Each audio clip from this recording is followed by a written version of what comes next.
शिक्षण के विभिन्न स्तरों का उपयुक्त उदाहरणों सहित वर्णन कीजिए। शिक्षण के स्तर।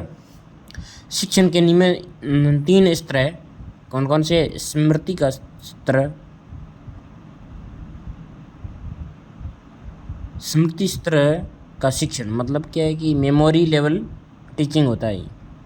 यह शिक्षण की प्रारंभिक अवस्था होती है। इस स्तर के शिक्षण को सामान्य रूप से विचारहीन स्तर माना जाता है, जिसमें कि तथ्यों एवं सूचनाओं के प्रस्तुतिकरण एवं रटने पर बल दिया जाता है। विषय वस्तु के कंठस्थ कर लेने मात्र से ही शिक्षण की सफलता सिद्ध हो जाती है। क्या है कि शिक्षण को कंठस्थ कर लेने से ही, विषय वस्तु है उसको कंठस्थ करने से क्या होता है कि शिक्षण में सफलता सिद्ध हो जाती है। विज्ञ के अनुसार स्मृति स्थल का अधिगम तथ्यपूर्ण सामग्री की स्मृति करता है, इससे अधिक कुछ नहीं। इस तरह का शिक्षण द्वारा छात्रों में बोध की सूझ विकसित हो जाती है। क्या होता है कि बोध होने लग जाता है उसको। अधिगम को विकसित करने के लिए इस स्तर शिक्षण प्रस्तुतिकरण अभ्यास तथा पुनरावृत्ति को प्रमुख स्थान दिया जाता है। शिक्षण में तथ्यों के प्रस्तुतिकरण तथा उनके रटने का विशेष बल दिया जाता है। प्रस्तुतिकरण में विषय वस्तु को इतने सुव्यवस्थित ढंग से रखा जाता है कि वह छात्रों को अच्छी तरह स्मरण हो जाए। शिक्षण का एकमात्र उद्देश्य पाठ को याद करा देना होता है। इस स्तर पर अधिगम का बुद्धि से कोई धनात्मक संबंध नहीं होता, क्योंकि एक मंदबुद्धि बालक की तथ्यों की रटने अथवा कंठस्थ करने की क्षमता एक तीव्र बुद्धि के बालकों से अधिक अच्छी हो सकती है। यानी रटने वाला व्यक्ति है वो मंदबुद्धि का भी हो सकता है। शिक्षक बहुत सक्रिय एवं छात्र एक निष्क्रिय अधिगमकर्ता के रूप में रहता है। इसमें पुनः स्मरण और प्रत्याभिज्ञान अत्यंत महत्वपूर्ण स्थान रखते हैं। छात्र पाठ को कंठस्थ कर लेता है और बिना गलती किए हुए ज्यों की त्यों उसकी मौखिक या लिखित आवृत्ति करते हैं। बोध का स्तर यानी बोध स्तर शिक्षण, बोध स्तर का जो शिक्षण होता है वह अंडरस्टैंडिंग लेवल ऑफ टीचिंग, यह शिक्षण की द्वितीय अवस्था है। इस शिक्षण के स्तर को सामान्य रूप में स्मृति स्तर के विचारहीन एवं चिंतन स्तर से यानी चिंतन का जो स्तर होता है उससे विचार युक्त शिक्षण ये के मध्य माना जाता है। चिंतन का स्तर होता है विचारों के मध्य माना जाता है उसको। बोध स्तर शिक्षण में शिक्षार्थियों को सामान्यीकरण सिद्धांतों एवं तथ्यों के संबंध का बोध या प्रत्यक्षीकरण या अनुभूति कराई जाती है। स्मृति स्थल का शिक्षण इसकी प्रथम आवश्यकता है। स्मृति स्थल का शिक्षण इसकी प्रथम आवश्यकता है।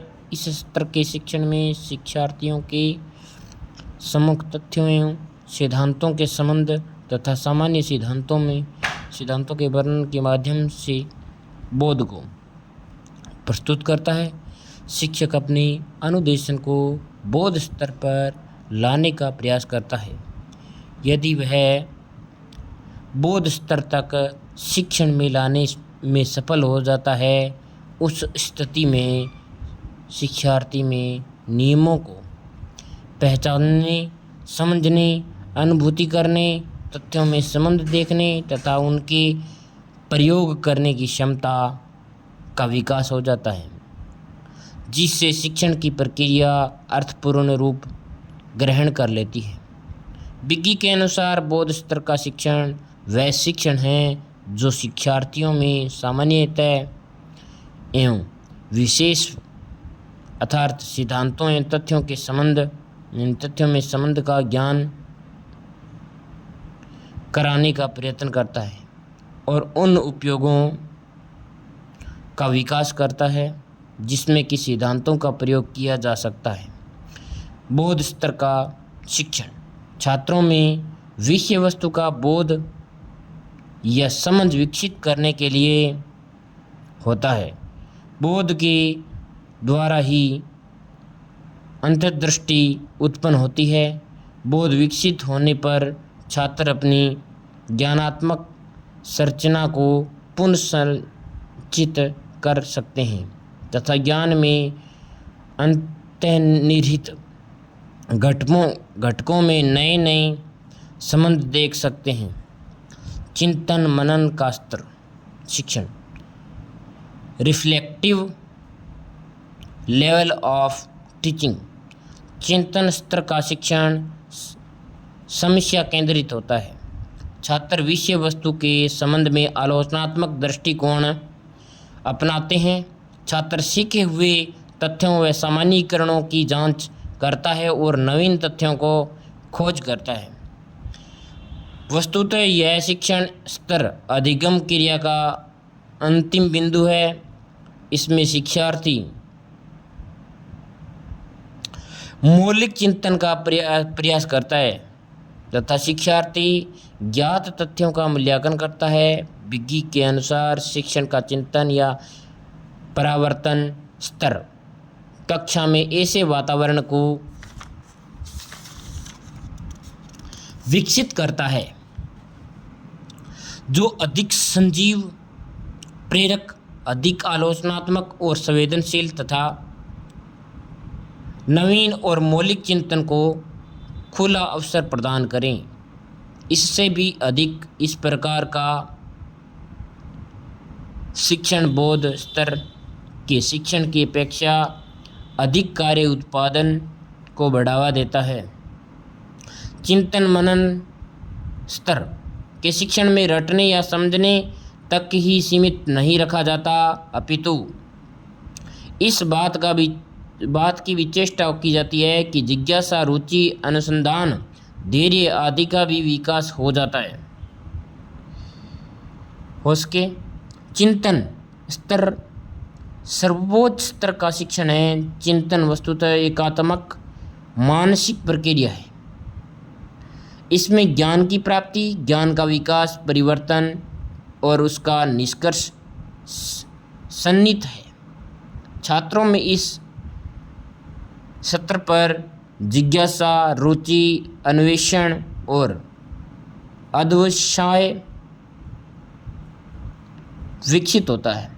इस तरह का शिक्षण समस्या केंद्रित शिक्षण है।